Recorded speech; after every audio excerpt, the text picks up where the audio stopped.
I was born in a Hindu Brahmin family. Uncle had died, saw the ashes of his body. Thing that really struck me. I started looking into what death. It was just my life changed after that. To become Muslim, and I said what I did, the way you become Muslim. I was born in a Hindu Brahmin family. Born in England, raised up between England and India. My uncle had died, and in the Hindu tradition, the eldest son has to perform the final funeral rites. So he only had 3 daughters. I was the son of his elder brother, and I counted as his sort of eldest son. It was very close to him. So I ended up going to Benares, a place where they perform the final rites, where usually the body is taken, burnt, and turned into ashes, and flowed into the Ganges.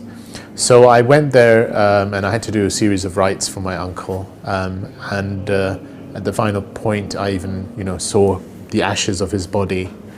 It kind of struck me that life is, at least the way we think of it, is very impermanent. And the whole idea of death as being so close was something that really struck me. And so from the age of about 15, I started looking into what death means in other traditions and the afterlife. And being a Hindu, I looked into my own tradition first, and the whole idea of rebirth and karma and so on was something that I was looking into. And then I started looking into other religions, Judaism, Christianity, until I came across Islam. And Islam was probably the last possible religion I would have been looking at. They had a bit of bad publicity, and when I started looking at Islam, what struck me was it didn't appear what it should have appeared to be. The Quran's got a whole chapter on Mary. Well, she's not Arab, technically, in my mind. And then there's Abraham popping up, and Noah popping up, and Jesus popping up. And what's that got to do with, Arabia at that time?